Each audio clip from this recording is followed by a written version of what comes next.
that was a 4th and 18, and there's not a whole lot of plays for 4th and 18 in the playbook. So that's something that we practice every week, kind of a desperation play. You know we're not going to get the distance on the first catch, then we're going to try to pitch it and see if we can't run for the first down or get a big play out of it.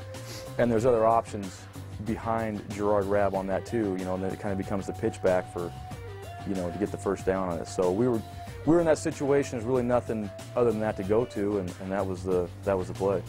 I'm kind of watching the protection first, and I see they're not blitzing, so I know that Ian's going to get out, and then Z's going to have a chance to throw it. And then I see Dreisen, and the ball's a little bit high, you know, and that's always, you know, I mean, the guy's going to be in traffic making that catch, so that's a difficult catch. And when he caught it, I was really watching that backside corner. When he caught it, because Dreisen took about 3 steps, and that guy squeezed down with him, and then I saw him flip it, and I just looked to that side, and there was nobody there, you know, so then it was like, all right, where's one of their fast guys coming across the field is going to track him down, and J-Rad, you could just see he turned and he hit some juice we hadn't seen, so it was exciting.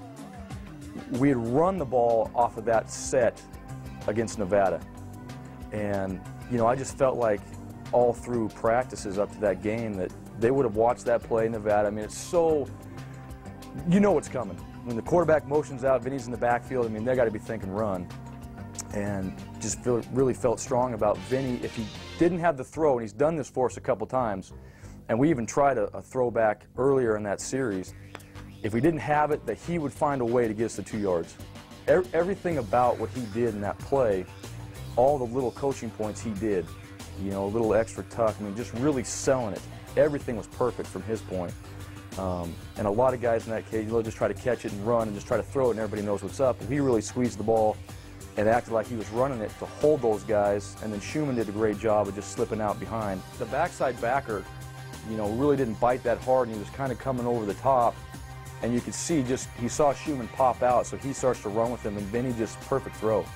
You know, and Shu was in great position, and he really went up and got the ball, and you know, we just had a step. I mean, that was really what we were talking about on that play too, is getting one step on these guys and then trying to have a big play out of it.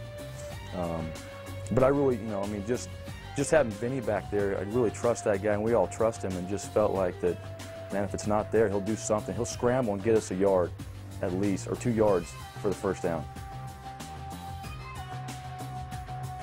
Obviously, we used it in Idaho and felt very good about it. A little misdirection, and those guys really liked that play, so it was something like, all right, this is, you know, they're going to be totally into it. We got Schumann and Clady on the left side, our best 2 guys.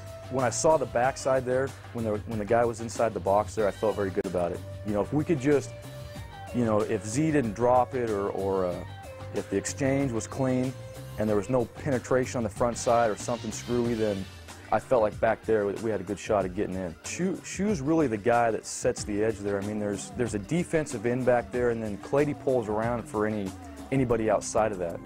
And there wasn't anybody outside of it initially. They actually lined up inside the box. But Schumann's got a big block. He's got to maintain that and really sell it. He wants the guy to step down. If he steps outside, then we're in trouble. So he's got to be kind of an actor, like he's on the backside of the throw, let the guy step down, and then be physical and really hold on to him for a while, because it takes some time. And then Clady's got to be an actor too, of stepping down, okay, it's not really coming this side, and then pulling around, and then trying to find that extra guy.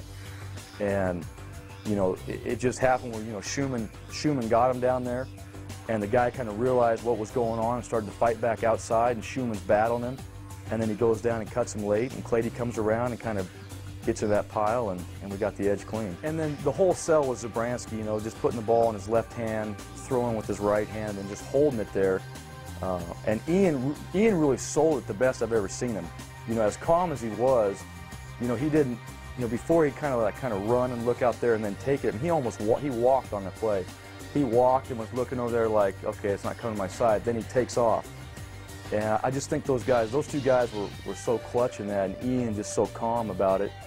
Took it right from him perfectly, and Z just kept holding his eyes over there like he threw it, and we got it. The way it all happened towards the end of the game, you know, was like we were trying to get to these plays during the game, and it all just unfolded, you know, each hash, each situation perfectly to get to those plays. And then the execution of them. I think the biggest thing to me is just how our guys executed in that situation. There was no, you know, they did everything perfectly like they were coached to do. You talk about these situations, you try to prepare them for it. Hey, this is what it's going to be, but you're never, I mean, you're hardly in those situations, and they executed it perfectly.